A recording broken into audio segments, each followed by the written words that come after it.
So then, let me ask you a question. How and why did she end up that way?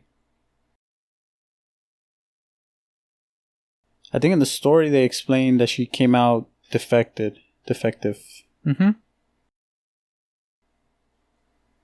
She came out defective, so they never really played with her. And I think back then... Actually, I wouldn't know. I wasn't alive back then. But I would want to assume back then people weren't as crafty as they are now. Restoring vintage things like how they do it with cars, with sneakers, with old furniture. They use it as reclaimed wood. Mm-hmm. Yeah, I'm not really sure that was a thing back then. But... So I think maybe she just got stored away in a box or something like that, and then finally somebody found her, and she ended up at that antique shop. I don't know. And I think it was just by chance, or I guess the way the story's set up, that Woody happens to walk in there. Mm-hmm. Even though with all the stuff that Woody's been through, he's still in near perfect condition. Mm-hmm. Which is... crazy. But Woody has a voice box as well. He does, but hasn't Woody been sewn together and put back together? Mm-hmm. So he's been fixed. You can say that. 'Cause there was a couple points where his arms or legs were ripped off and just sewed it back on. But he was sewed on. They were sewed back on by like this professional toy maker. Okay. So, yeah, I don't know. But Woody's basically Woody and the little porcelain doll. They were made in the same era. It was like ironic or that they were made in the same factory. So they literally had the same voice box. They just have I guess a different disc with the voices pre-recorded on them. Okay. So basically, it's this like game of, I guess it could be search and destroy. Wait, what? So, I guess I'm leaving out the main part. The whole reason they end up in this antique spot is because that little toy Forky keeps trying to run away. Mm-hmm. And at one point, he jumps out of this RV. They end up in an RV. They jumps out of the RV, and then Woody jumps in after him because at that point, Forky is like this pivotal point or pivotal character in Bonnie's life. And Woody's sole purpose is to make sure that Bonnie doesn't have a bad experience in school. Mm-hmm. And if Forky's going to be the reason, then he has to make sure Forky doesn't run away. So they end up in this antique shop, and they run into the dolls, into the ventriloquist dolls, and into this porcelain old school 50s doll as well. And basically, she takes Forky hostage, and Woody has to come up with these like search and destroy. That's what I would equate it to. Wait, Woody would have to come up with a search and destroy? So basically, with the help of Bo Peep and all the other new friends he made along the way with Buzz and everything, they come up with this plan to kind of infiltrate and get into, the cabinets where the doll is stored. And then, so that way he can get Forky back and get out without losing anyone else. So if I'm not mistaken, that's how the Call of Duty games and all that, they work, right? You have to go capture the flag. But you keep saying search and destroy. I think... Is that not what the game is called? Or like that specific game? The game mode? Yeah. Or is it called there's a search and destroy and there's a capture the flag. Are these two different things? Am I... Yeah, they're two different things. Damn. But I think search and rescue, that's what they're doing. Then yeah. In the movie Toy Story 4, they're search and rescuing Forky. That's how you know I don't play video games. Well, because with yeah, that was a reach. with search and destroy, something would have to be destroyed. That's why I kept getting confused. Never mind then. Search and rescue. They were doing a search and rescue. Search and rescue, basically. But yeah, ultimately they end up becoming friends. There isn't like this big battle climax. Yeah, they become friends. Woody lets her take his voice box. Mm-hmm. And then they spend the rest of the movie trying to find her a kid that'll accept her. So, I don't know. It did zigzag a little bit. Ultimately, they get back to Bonnie and everything, but I don't know. It was a reach. There was a lot of things had to happen at the perfect time, perfect moment that just don't seem realistic. Even though it was a movie, even though it's animated, even though it's already made out to be something that wouldn't happen. Obviously, toys wake up, come to life, and then drop right where they land whenever a living adult or child comes in. But I don't know. I like the story. I enjoyed it, but there was just some things that were kind of wonky. Okay. But I just want to let you know, this whole time that was just one big movie review. I know. I kept waiting for you to like draw me. It seemed like you were leading me somewhere, and it was just a review of the movie. I had so many questions. For example, you said that there was a history clash with the old toys and the new toys. That they showed the old. I shouldn't say history clash. Yeah, I never said. They showed no, you never said that. There was old toys from older generations and new toys from new generations. Right. Okay. So how did those toys interact with the new toys? You already know because you already saw it. Was there some hate? Was there some spite? How are they different? Why did the new toys act like that towards the old toys? And the old toys act like they did towards the new toys? Were there other toys besides those that were shown? And then you said something earlier about, what was it? Andy? Andy was shown, and I don't even know if are 1, 2, 3, and 4 all connected. Mm-hmm. It's a continuous story with Andy in the first one, the second one, and is he in the third one? And that's where he gives them away. Mm-hmm. So then, what is a toy? Because I think that's what Forky is. Forky is the question of what is a toy?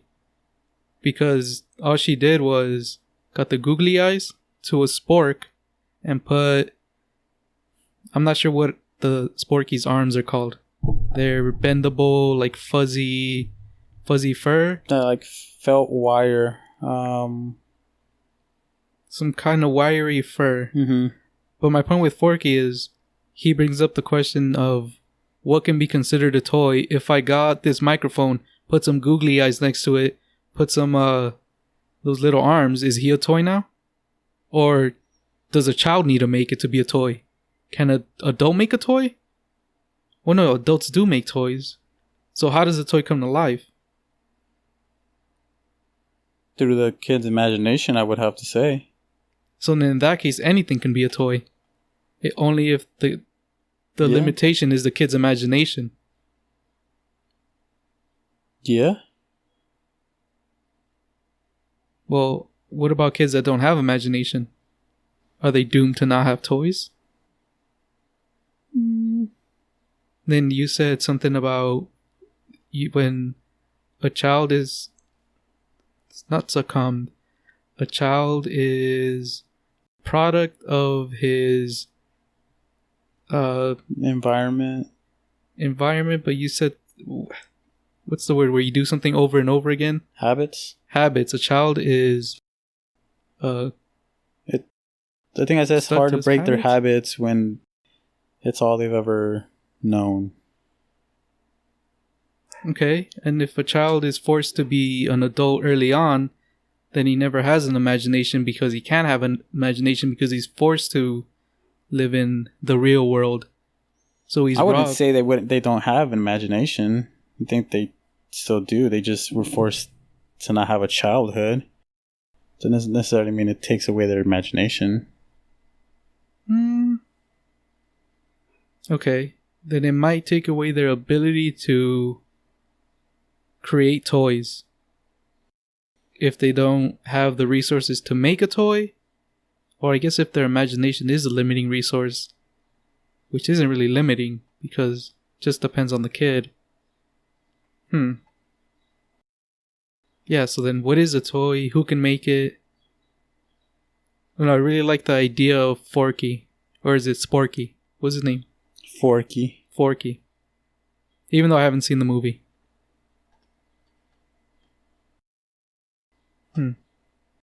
What? And then you said something you didn't like the ending? No, not the ending. You didn't like that there wasn't a villain, and what was the other thing? There wasn't like this big climax or like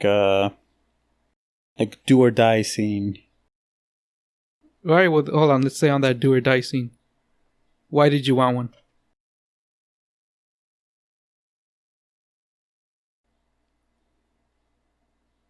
Usually, I don't know, I guess I'm used to, or I'm under the impression that a story should have that climax scene. The way Toy Story 3 ended, had everyone at the edge of their seats, kind of like, oh shoot, what's going to happen? It was very unlikely that they were going to get out of that situation. And, ultimately they ended up having a happy ending. They were still going to be loved when they get, I guess, transferred to another kid. So honestly, that ending would have been a perfect ending to that whole series or saga. So bringing it back, kind of, I don't know, you have, the bar was already raised, so you can't like, to me, you can't bring something back and then,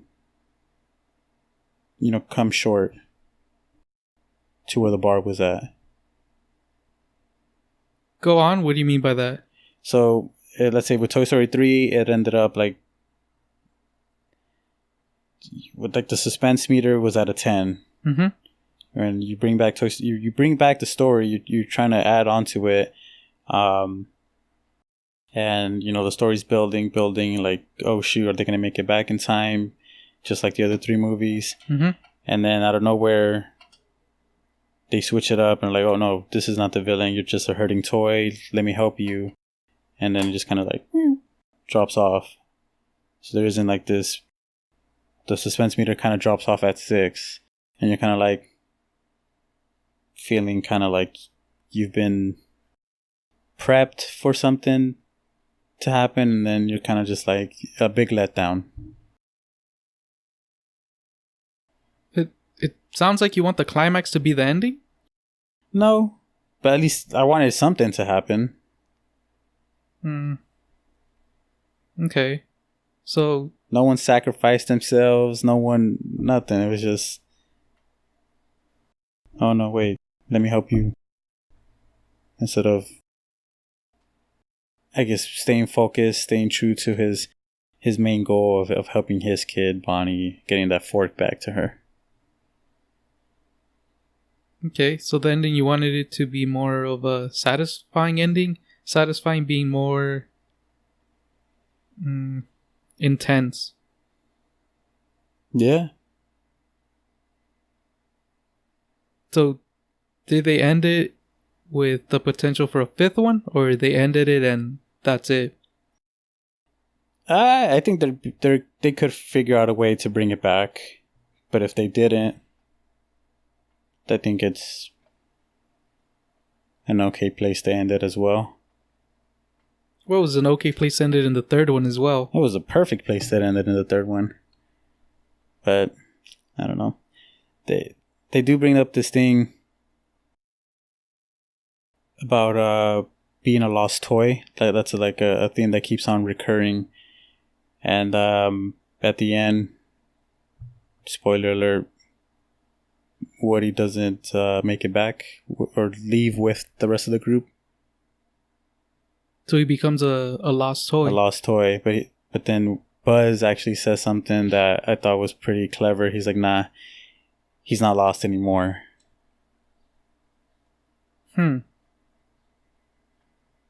So he didn't want to be with Bonnie?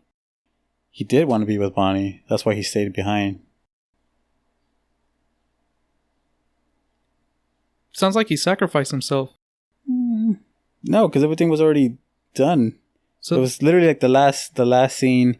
They got Forky back safe and sound. They got the doll that took his voice box. They found her a kid they found a scared kid, and they positioned her right where the kid would see him. And the kid picked her up and hugged her really tight and walked away. So the doll got a happy ending. Bonnie got a happy ending. Got the fork back. Everyone in the group made it back together in time. And then as the RV that they were in is about to drive away, he stays behind. This antique shop, it was a place for toys that had been rejected or lost, forgotten. It was just a general antique shop. They just happened to have some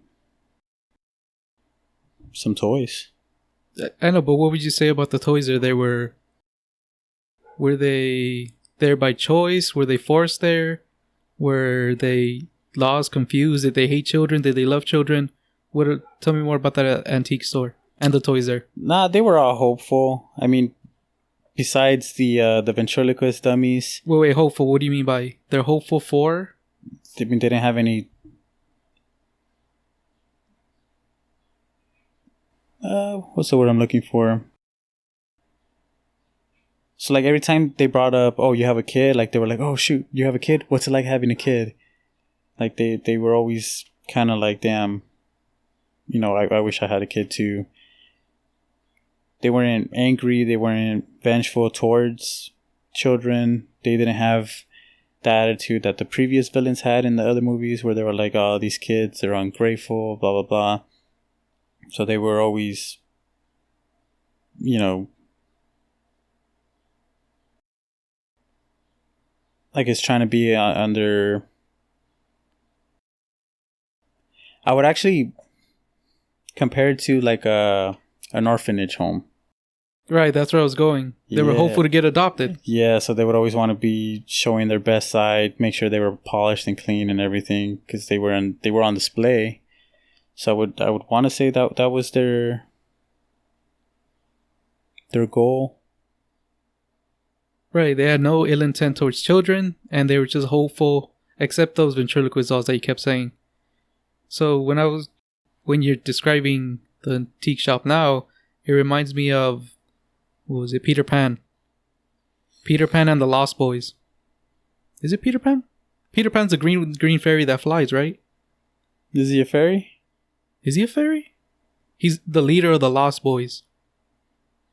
Shoot. I don't know. You would have to explain. I don't know the actual story of Peter Pan. The Disney story where there's an individual who's wearing green, and I don't know if he kidnaps children at night, or I think he plays his flute and he draws children in, and then he takes them to Neverland. And Neverland is a place where there's just children and they never grow up. Mm-hmm. So they maintain their youth. When you were talking about the antique shop, it reminded me of Neverland. Well, these toys are technically they're immortal unless they get destroyed.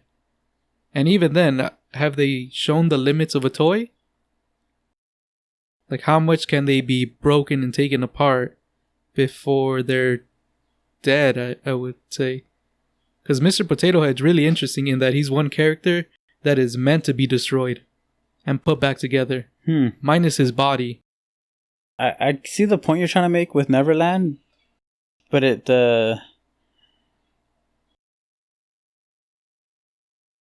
I wouldn't go as far as saying that, because you don't have to go to the antique shop to, I guess, never just to be immortal, to never grow up, or to always stay a toy? Right. I'm not trying to compare Okay. 1-to-1. I'm just saying it reminds me of. Got it. Okay. I'm not saying it's exactly the same.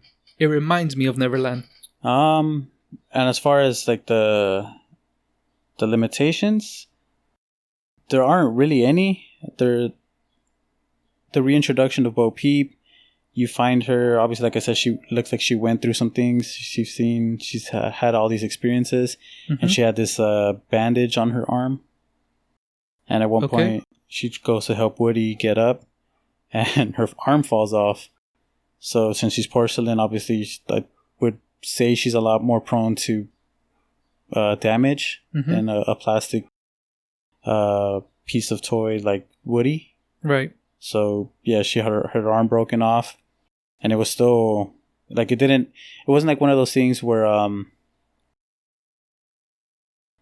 what character am I looking at? Where like I think it was a cartoon character or something where like something got cut off and it would like lose its power.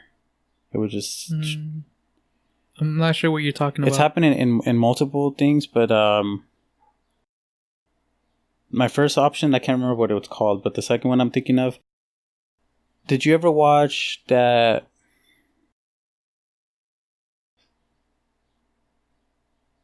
Cat Dog?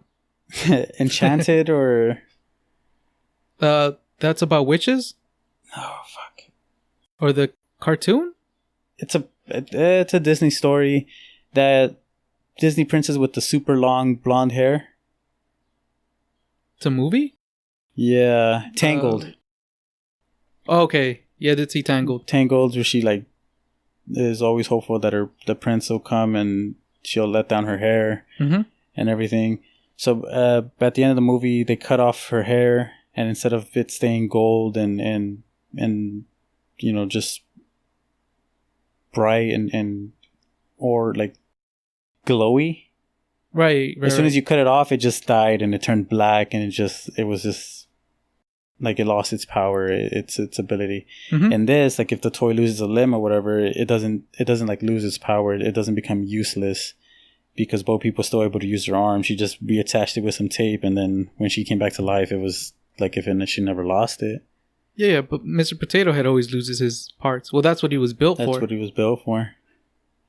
Do you think that the potato heads are kind of like this could be a reach, but it could be like portraying people and their plastic surgery, how they rearrange their faces so much? Yeah, I could see that. Yeah. If I was to argue against it, I would say the only thing is Mr. Potato Head isn't rearranging his face. He's just putting himself back together. But I could see if there was multiple potato heads and they were different styles, how they could switch and mix and match parts. And I think Mr. and Mrs. Potato Head, often they get scrambled, and then they scramble, and then they're rushing to put themselves back together, and sometimes he gets her eye or his foot and such. So yeah, I can see what you're trying to say. And they always have a bunch of different pieces in their little bank. Oh, wait, they have multiple parts? Yeah, remember how they open from the back, and you can always switch out. So they switch out their eyes to make them angry or to make them like surprised and all that. In that case, then I would say, and it's still, I was gonna say, and it's still their part, but if it fits, it should be their part. It's still, how should I say it, the same style? Like the Mr. Potato Head eyes, they're a certain style and they stay consistent. They're his. Whereas if Mrs. Potato Head, her eyes, they look a certain way and they're consistent to her. They don't change. Well, yeah, they do change. I guess they just alter the expressions. Right. And isn't that what like plastic surgery is? It's like altering the way you make expressions, or at least what Botox is. Yeah. Yeah, see, I agree with that connection. Definitely. Representing. What about the other toys? Let's see. What about Slinky? Slinky's also an interesting one. Not common anymore, but I would assume that type of toy was common at one point.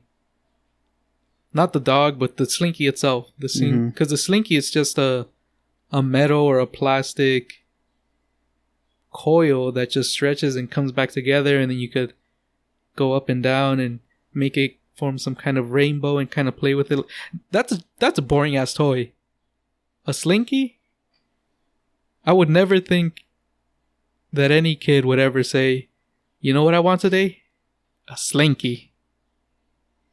Now, the dog is cool, how the dog's put together, but the actual Slinky itself, I don't think I've ever gone out to go buy a Slinky. I don't even know if kids would. That's different, though. You, just like myself, we grew up with siblings, so we were never really that alone, or to the point where we had to, like, keep ourselves busy. Hold on, that was still a trash toy. Did you know that the Slinky was created on accident? Did you just look it up? I did. Okay. Mechanical engineer Richard James invented the Slinky by accident in 1943. He was working to devise springs that could keep sensitive ship equipment steady at sea. Mm-hmm. And then he knocked off some samples. And then he knocked off some samples off a shelf, and he watched in amazement as he saw the Slinkies gracefully walk downstairs instead of falling. So then what was the purpose of the Slinky before it became a toy? Because it's essentially a coil. So I would assume it's some kind of coil for some kind of... Basically springs to keep sensitive ship equipment steady. Wait, what is sensitive ship equipment steady? So it was used as a kind of shock absorber. Yeah. To keep things in place while the ship is taking like on rocking? Different waves. Yeah. Okay. So that Slinky was an accident.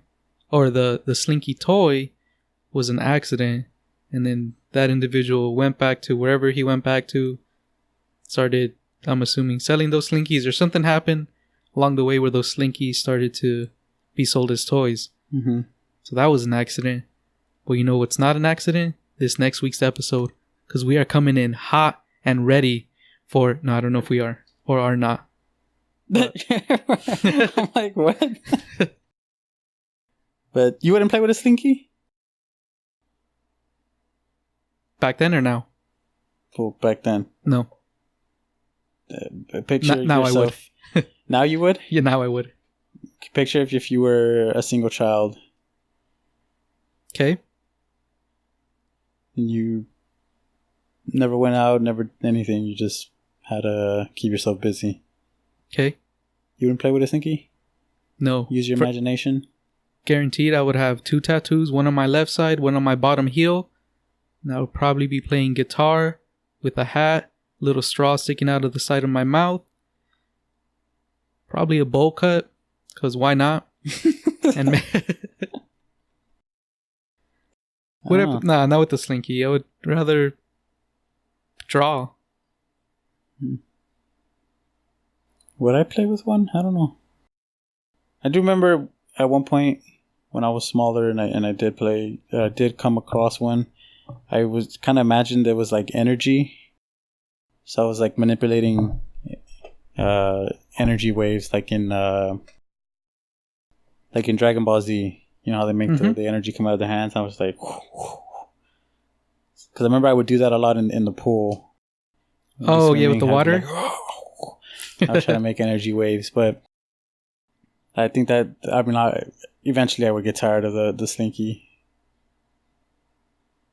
I don't know. Do you have any toys now that you still have from back then? Now? I don't think so. I think they were either thrown away or given away. You got toys right now? Well, actually, they're called action figures. Action figures. They're right there. Yeah, they're right there. Are these actual... Are these... Can they be labeled action figures? Or are they bobbleheads? Well, the heads don't bobble. They're technically, I would say, figurines?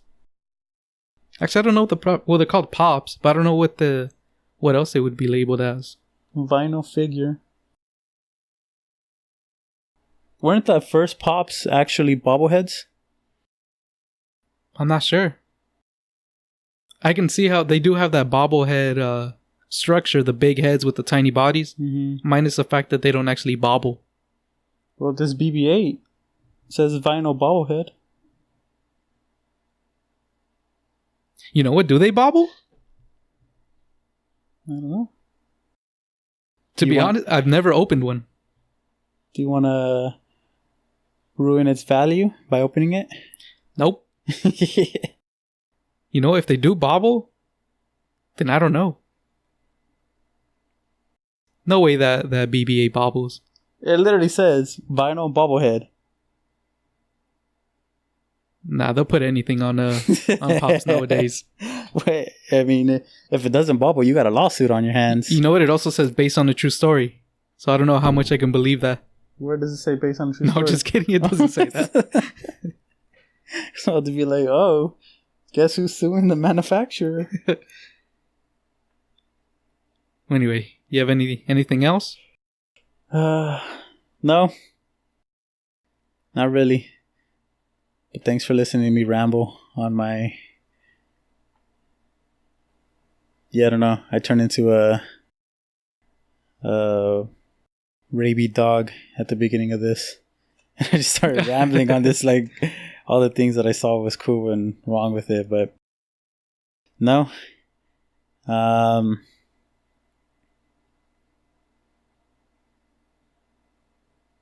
I don't know. Would I recommend people to see this movie? Only if you've recently seen the previous three. Do you need to see the previous three to understand? Well, I feel like you would. Yeah, I guess it could be a standalone story on its own. Because they give enough at the beginning for you to follow along. But it's not. I don't think it's the same. You wouldn't know the history of the characters. You wouldn't know. It would be harder to really understand Woody's purpose or Buzz's lack of purpose. Yeah, I'd highly recommend watching the first three first before going to watch this. Okay. Or else don't waste your money. Damn. All right. All right. Yeah. Now I kind of just want to watch it without rewatching the first and third one. Third one. And then going back. I mean, you could do that too. It'll be like that movie Crash. I don't remember that movie. It's a movie where you see the ending first, and then as the movie progresses, you see everything in bits and pieces, and at the end, it all gets put together for you, and you're like, ah. Never mind. I think I have seen Crash. Yeah, but it's been a while. Yeah, it's been a long time. But yeah, you could do that, and then just have your viewing experience be like Crash. I wonder how it would be like to watch a popular television series backwards. I should watch Game of Thrones backwards. Don't do that. Because if you think about it, certain things will be... It's almost the same thing. Hold on. Let me explain. When you watch it from beginning to end, season 1 to season 8, there's characters, they go through certain struggles and challenges, they're fighting for something, they pass away, they don't pass away, all leads up to the ending.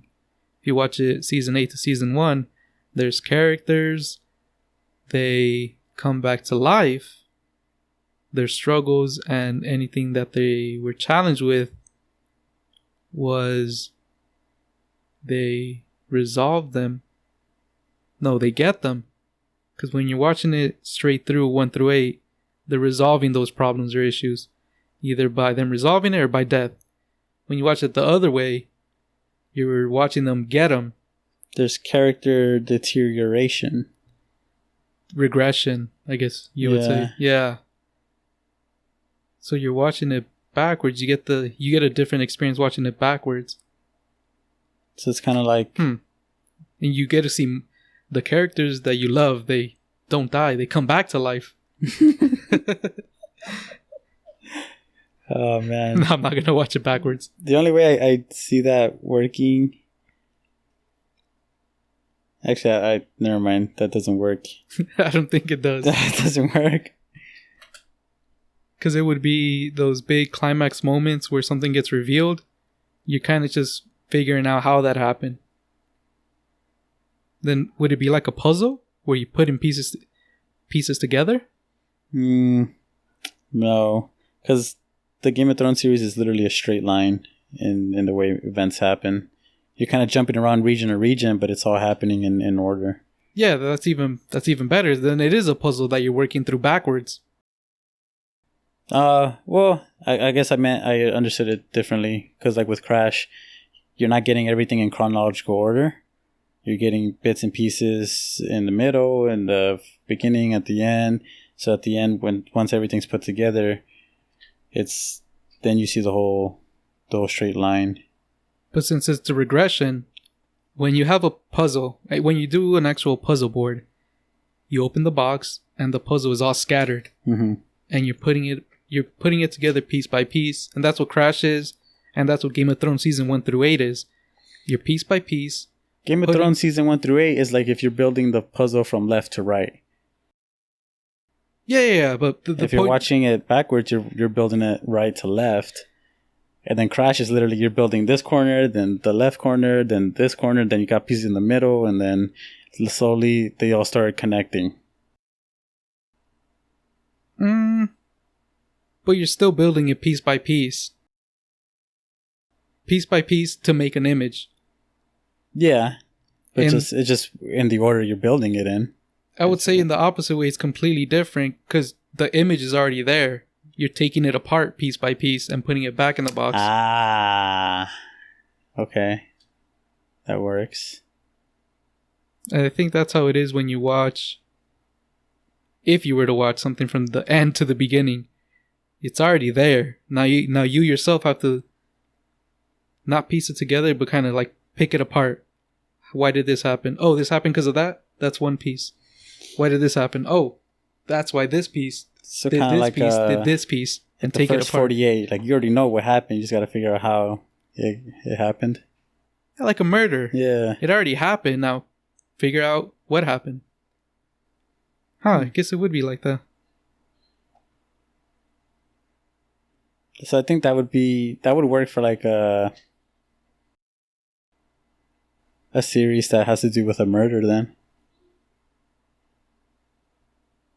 Criminal Minds? Or like a series that's a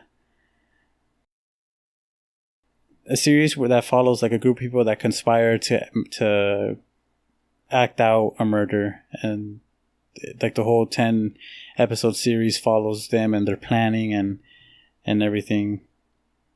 And the last episode is when they actually execute it. So you can start with the last episode, like, oh, bam, okay, this is what happened. And if you start watching it backwards, then that's when you start trying to figure it out, piece it together. Okay, I see what you're saying. But to find the perfect series that does it, chances are slim to none, probably. Oh, that does it? I don't think... If they did do it, I think it would be like Crash.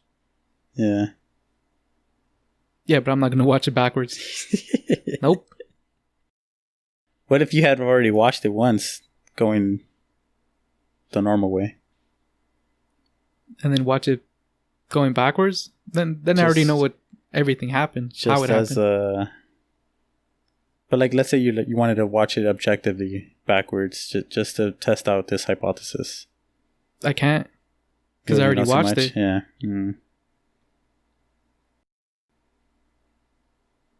Well, anyways, now do you have anything else now? Nah. I think we're good. Then I think... Well, sign us off. All right. May I look at the camera, please? All right, hold on. At the same time. Damn. I wonder if it's going to look as creepy as it felt. I don't know, because I was kind of looking at you through the corner of my eye to see your head movement, so I could time it with mine. But I don't know if our eye movements were timed, because I kind of turned it right away. We'll find out. We'll find out in post. But, anyways. All right, guys. Thanks so much for listening. If you haven't already noticed, these videos are coming out on YouTube. So now you have actually a chance to comment. So yeah, comment, like, share, comment, subscribe. Let us know if we missed anything, any takes on any of the things that I said or Pedro said. You want to add to anything, you want to dispute anything, come at us. Thanks so much for listening. We appreciate it and all the support. My name is Steven. This is Pedro. We're Two Mice and Some Theories. Peace. Bye.